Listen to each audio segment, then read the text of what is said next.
IEDCR এর এক গবেষণায় দেশে 5 জনের শরীরে ব্যাট রিও ভাইরাসের নমুনা পাওয়া গেছে। বাদুড়ের মাধ্যমে ছড়ানো এই ভাইরাসের উপস্থিতি মানবদেহে পাওয়ার ঘটনা এটিই প্রথম, যা ছড়াতে পারে আক্রান্ত ব্যক্তির হাঁচি কাশির মাধ্যমে। সতর্কতা হিসেবে খেজুরের কাঁচা রস পান থেকে বিরত থাকার পরামর্শ দিয়েছেন জনস্বাস্থ্য বিশেষজ্ঞরা। প্রতি বছর খেজুরের রস পানে নিপা ভাইরাসে আক্রান্ত হন অনেকে। তেমনই লক্ষণ দেখে সম্প্রতি 48 জনের নমুনা পরীক্ষা করে রোগতত্ত্ব, রোগ নিয়ন্ত্রণ ও গবেষণা ইনস্টিটিউট আইইডিসিআর। এতে নিপা ভাইরাসের নমুনা না মিললেও 5 জনের শরীরে পাওয়া যায় ব্যাড রিও ভাইরাস, যা প্রথমবারের মতো শনাক্ত হলো দেশে।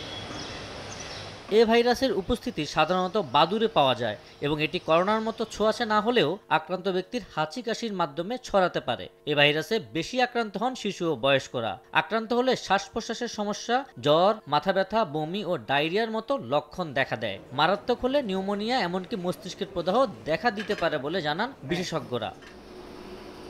রিও ভাইরাসের চিকিৎসা পদ্ধতি এখনো আবিষ্কৃত হয়নি, তাই এর সংক্রমণ হার নিয়ন্ত্রণে গবেষণার ওপর জোর দিলেন আইইডিসিআর এর সাবেক প্রধান বৈজ্ঞানিক কর্মকর্তা মুস্তাক হোসেন। দেশে রিও ভাইরাসের আপাতত মহামারীর মতো ছড়িয়ে পড়ার আশঙ্কা নেই বলেও জানালেন জনস্বাস্থ্য বিশেষজ্ঞরা। তার মধ্যে নিপা নাই, তার মধ্যে রিও পাচ্ছি, কিন্তু একই রকম লক্ষণ খেজুরের কাঁচা রসের সাথে। আমাদের অবশ্যই সাবধানতা অবলম্বন করতে হবে।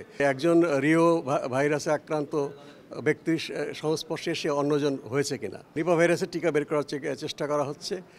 এটার সাথে হয়তো এটাও গবেষণার মধ্যে এখন যুক্ত হবে। এই ভাইরাসটা কিন্তু আপনার বিভিন্নভাবে ছড়াতে পারে, শুধুমাত্র যে শ্বাস প্রশ্বাসের মাধ্যমে ছড়ায় তা কিন্তু নয়। আমাদের হ্যান্ড হাইজিন যদি খারাপ থাকে সেভাবে আমাদের খাওয়া বা মুখের মাধ্যমে প্রবেশ করতে পারে। এই ভাইরাসটা তেমন কোনো প্রাণসংহারী নয়, সুতরাং আমাদের ভয় পেলে চলবে না। রিও ভাইরাস দিয়ে কিন্তু আপনার ভ্যাকসিনও তৈরি করা হচ্ছে আপনার ক্যান্সারের বিরুদ্ধে। যখন বিজ্ঞানীরা এটাকে ব্যবহার করছেন, এটাকে যদি অত ক্ষতিকারক কিছু হতো তাহলে কিন্তু ওরা ভ্যাকসিনের জন্য এটাকে ক্যান্ডিডেট হিসাবে নিত না। এটি মহামারী রূপে ছড়িয়ে পড়ার তেমন কোনো আশঙ্কা নেই এবং এ কারণে আতঙ্কিত নয়। আমরা বলবো কারো জ্বর বা ডায়রিয়া হলে তিনি তার নিকটস্থ চিকিৎসকের পরামর্শ নেবেন। রিও ভাইরাস থেকে সুরক্ষার জন্য খেজুরের রস পান পরিহারের পরামর্শ জনস্বাস্থ্য বিশেষজ্ঞদের।